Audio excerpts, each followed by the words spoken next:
Bismillah ar-Rahman ar-Rahim. Alhamdulillahi Rabbil Alameen. As-salatu was-salamu ala Rasulihil Kareem wa ala alihi wa ashabihi man istanna bi sunnatihi ila yawmiddin. Assalamu alaikum wa rahmatullahi wa barakatuh, brothers. Today we'll do the series that we are doing for the last few weeks about the four famous Abadilah of the time of Prophet Muhammad sallallahu alaihi wasallam.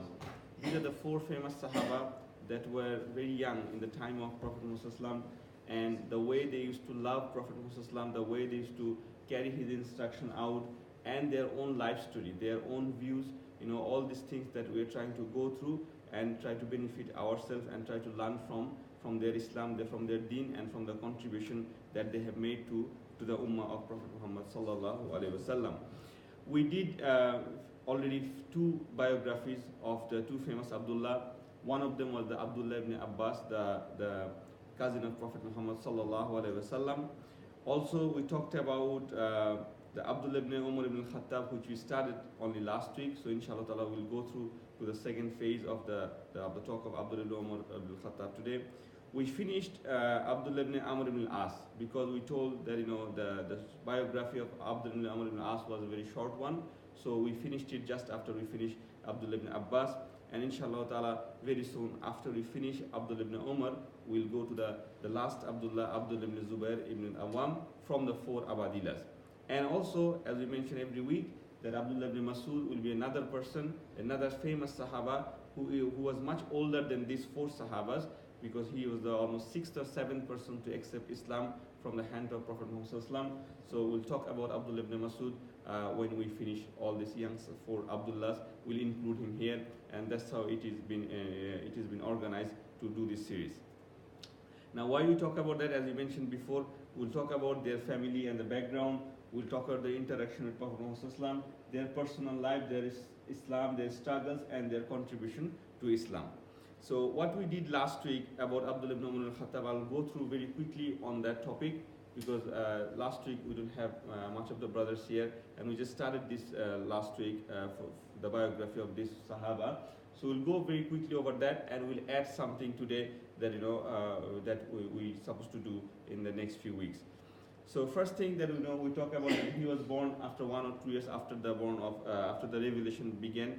So he was probably Abdullah ibn Umar was the one who was much older than other Sahaba, in the sense that he got the opportunity to spend most of the time. All other three Abdullah, except for Abdullah ibn Masud, because Abdullah ibn Masud, as I said, is one of the senior most Sahaba.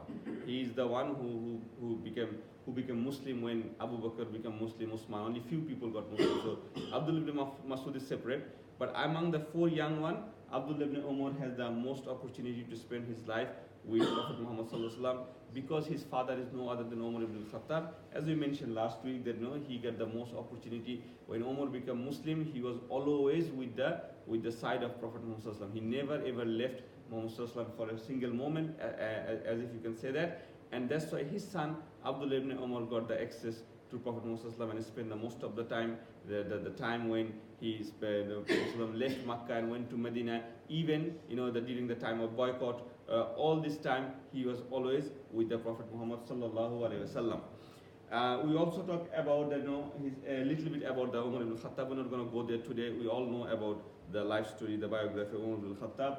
We also talk about his mother, Zainab bint Ma'zum, like she was a Muslim. Umar ibn Khattab has three wives, as they say when he got Muslim. He had three wives, but one of them only got Muslim, and she was the mother of Abdullah ibn Umar ibn Khattab. His own Islam and grown up with the Prophet Muhammad, we talked about that too. That as I mentioned, that he was from the beginning he was with Prophet Muhammad. It was said he had no childhood. What we mean by that, as he grew up with Prophet Muhammad, and he was a person of nature that he doesn't want to waste his time. There are few people who has very, you can say, energetic in the sense to play with the other kids, and they always want to go outside and be active. But Abdullah ibn Umar was not active in that sense. He was always in awe of Prophet Muhammad. Whenever he knew that this is the Prophet of Allah subhanahu wa ta'ala, and if he saw that other people is following him, other people listening to him, and how his revelation is coming to him, from that moment he had that feeling that this is my world. So he always used to look up to Prophet Muhammad, and that's why other Sahaba and later on the Tabi'in, they said he never had a childhood like any other child have. That's why we bring this topic here. The walking sunnah, as we said, that as Prophet Muhammad was told in a hadith by Aisha radhiyallahu anha, that Prophet was the walking Quran, meaning that if you want to know the Quran, look at the life of Prophet. And if you want to know the sunnah of Prophet when he passed away, then look at the life of Abdullah ibn Umar al-Khattab. And today we're gonna bring some examples of how he used to follow his sunnah sallallahu alaihi wasallam. Then we have Prophet used to ask about him. We talk about that, because he was so much visible in the gathering of Umar and Abu Bakr radhiyallahu anhu. He was always with his father. So if sometimes he's missing, maybe he's at home or Umar left him at home, Rasulullah used to ask Umar radhiyallahu anhu, where is your ghulam? Where is your son? Although Umar has other sons and other children, okay? But whenever Prophet used to ask that where is your ghulam, without mentioning the name, Umar used to understood that he is talking about no other than Abdullah. And he used to go and inform Abdullah to bring close to Prophet Muhammad. He had double access to Prophet. What we meant by that last week, that he was also the brother of Hafsa. And Hafsa radhiyallahu anha was the wife of Prophet Muhammad. As you all know, that when Prophet left Makkah and went to Medina, before he did the hijrah, Khadija radhiyallahu anha passed away. Then he got married to who? Prophet's second wife is who? The older one. Yes, the name please. Sauda. Sauda. Yes. The third one after Sauda.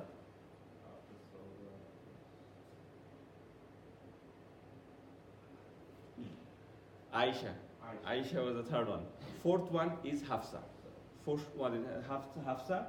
So Hafsa was married to Rasulullah very early, basically, you can say, because there are other almost 5 wives later on. So Hafsa got married with Prophet, and that's why Abdullah Umar got chance to went to the house of Hafsa. And house means that time every wife of Prophet at that time has just a small room, you can say, very very small room. So he used to go there, and he got the chance to spend some time there, and he used to see that what Prophet did. And we mentioned that the hadith, the sunnah of praying sunnah at home, we know from Abdullah ibn Umar, because he said that he used to go with Prophet after the prayer is finished, the Jama is finished. Prophet used to walk to the house of Hafsa sometimes, and he used to go with him, and he used to pray the sunnah of the Zuhr prayer, the sunnah of the Maghrib prayer, the sunnah of the Isha prayer. So all these things we know from the Abdullah ibn Umar, because he had access through his sister Hafsa radhiyallahu anha. Also we talked about the moment of personal advice.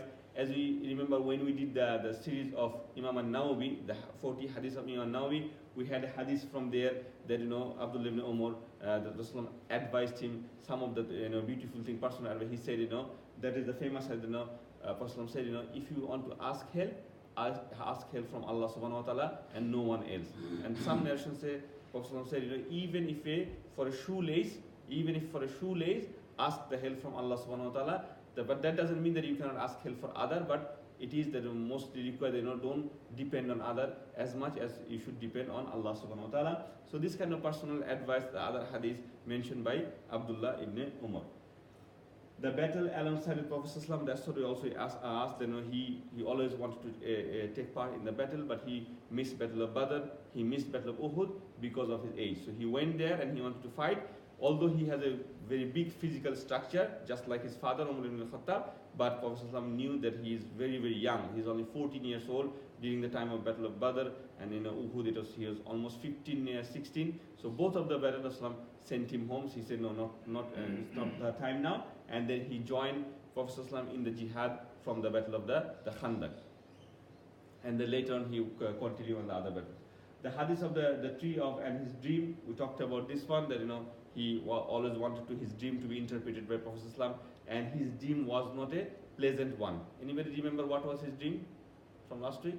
What was the dream Abdullah ibn Umar saw, and he wanted to tell it to Prophet ﷺ and explained by Prophet ﷺ, because Prophet ﷺ was sunnah to every after Fajr prayer he used to ask the Sahaba for the dream interpretation. But Abdullah ibn Umar saw a dream which is very scary dream. Anybody remember the dream? No one? He saw that there's 2 angels carrying him near the hellfire. and he was very scared. He was sweating, from the heat of the hellfire.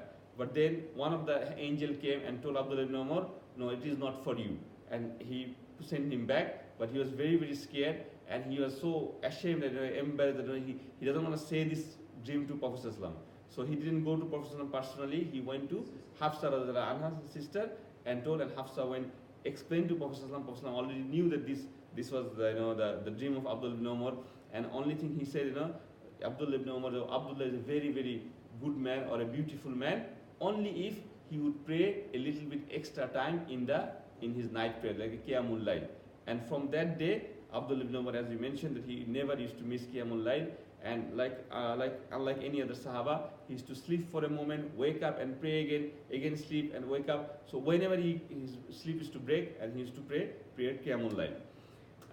Also, we talked about the date of Prophet ﷺ, and in the date we mentioned that when Prophet ﷺ died, passed away.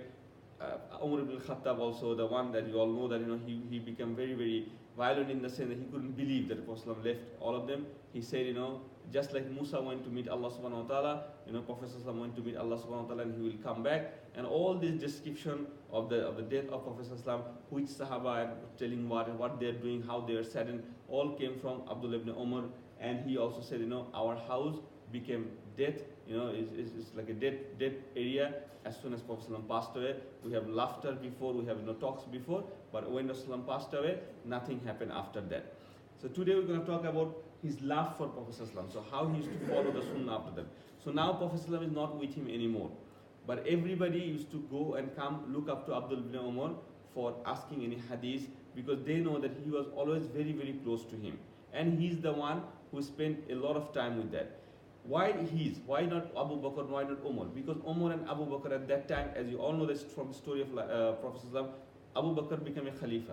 And as soon as he became a Khalifa, very soon the Battle of Ridda happened, meaning that a group of Muslims, as you all know, they denied to pay the zakah, and they denied they wanted to say, oh, we're not going to pay zakah, and Abu Bakr decided that he needs to fight with them. So all these things, also the false prophet, the fitna of the false prophet, the 3 false prophets, or some nations, the 4 false prophets, it was a big fitna. And Abu Bakr were very busy, Umar was very busy tackling all these things. So when people need something, some kind of hadith and something, they used to come and ask Abdullah ibn Umar. Now, as we say that he was in the history of the Islam, no one has ever followed Prophet ﷺ the way Abdullah ibn Umar used to follow. And this is not my statement, this is the statement of all the tabi'in who were students of Abdullah ibn Umar. Even later on, as we mentioned last week, even Imam Malik, because Imam Malik was the student of Nafi, and Nafi was the freed slave, or you can say the student of Umar ibn Khattab. So for Abdullah ibn Umar, and from Nafi, and from Nafi to Imam Malik. So all the books of the Imam Malik, he mentioned the hadith, most of the hadith about Abdullah ibn Umar. And Imam Malik's mazhab, if you study that, you know that his mazhab has a special criteria. You can say that he used to take the sunnah of the people of Medina. That was one of his criteria, that the sunnah of the people of Medina. But when you say people of the Medina, he just want to go like see any Medinan people and whatever they do, and he take it as a sunnah. He used to go learn the sunnah from Abdullah ibn Umar, because Abdullah ibn Umar passed his life in Medina. So basically, he used to go there, and if you know someone from Abdullah ibn Umar, they used to take it as a sunnah. And such an extreme is that the scholars of that past, at that time, at the time of Imam Malik and later on, if they found something that they don't have a clear hadith, but they know that Abdullah ibn Umar used to do it, it's a proof that it could be authentic hadith. So much so that because they knew that Abdullah ibn Umar won't do anything that is not from Rasulullah sallallahu alaihi wasallam. So it became a hujjah. Hujjah means proof that and that's why a lot of hadith, if you read the hadith book, it will say that Prophet sallallahu alaihi wasallam used to do tawaf this way, and all this description, and the last part of the hadith will say, and Abdullah ibn Umar used to do it, and Abdullah ibn Umar used to do it. All these hadiths of the actions, and most of the hadiths from Abdullah ibn Umar was about the action hadith. As our Shaykh Yusuf sometimes described that it's hadith of fi'liya. Fi'liya means the hadith that need actions, how he used to pray, how he used to do wudu, how he used to pray his better prayer, how he used to go to the mosque, walking and talking, everything, the action related to that is coming from Abdullah ibn Umar. One of the things that Abdullah ibn Umar used to do, as I mentioned last week, and Allah mentioned this in the Quran, in the famous hadith, in kuntum tuhibbuna Allah fattabi'uni yuhibbukumullah. Tell them, Ya Rasul, Allah is telling Prophet, tell them if they love Allah, then tell them to love you. And ittabi. Ittiba means to follow. And we went through this ayah of the Surah Al Imran, I told you that ittiba means to follow the footstep basically. So if someone is walking on the sand and they have the footstep on the sand, if you put your feet on that spot, that is called ittiba in a root word meaning. And Abdullah ibn Umar used to do the exactly same thing. He knew where Prophet ﷺ put his step, from going from masjid to the house of Hafsa, going from his masjid to house of Aisha, or to the graveyard. He knew which way he used to go, and he literally followed this way. And that's why even his student Nafi and everybody say, if you had seen to the Tabi Tabin, when the students came, Tabi Tabin, and other students later on used to say, if you would have seen Abdullah ibn Umar at that time, you would have said that he is a majnoon man, he's a crazy man. How he has to follow the Prophet ﷺ. Also he used to say, there's a tree where sometimes Prophet ﷺ used to go and take rest. So that tree was not a very big tree, it's like a medium-sized tree. Sometimes he used to sit down and he used to take some rest if the sun is very hot. So Abdullah ibn Umar also go to the same tree, same position, facing the same way, take shade from there, and he always used to take care of that tree, because Prophet ﷺ used to sit in this tree. Not only that, all the hadiths about the perfume, or what you call itar, the atar, all this thing is coming from Abdullah ibn Umar. He was a very good user. He was a very as you can see, he spent a lot of money to buy the perfume, because he knew that Prophet ﷺ used to love perfume, and it is from him and his father Umar ibn Khattab. That is the hadith. Then Umar ibn Khattab said, it's not a hadith actually, it's a statement of Umar ibn Khattab mainly, where he said that if you spend money, half of your wealth for the perfume, for the oud, then it's not a israf, meaning it's not a wastage of money, because that's something that and a lot of people say that Abdullah ibn Umar, whenever he used to go and leave the place, the smell was there for like at least 1 day or 2 days, and it used to smell like Prophet ﷺ. So that's why people used to call Abdullah ibn Umar to come and visit their house, because they want to have the same feeling, the same environment as they had at the time of Prophet ﷺ. And one of the narrations says that people of Medina used to make dua for Abdullah ibn Umar, oh Allah, keep Abdullah ibn Umar alive, because he reminds us from Prophet Muhammad sallallahu alaihi wasallam. Not only that, it is a blessing from Allah subhanahu wa ta'ala that his hair grow and come, because Prophet ﷺ has longer hair, like up to this probably, that some description has he has a longer hair. And his what we call that hair lobe is to come from here, from the beard it used to go like this little bit. And Abdullah ibn Umar has same size of hair as Prophet ﷺ.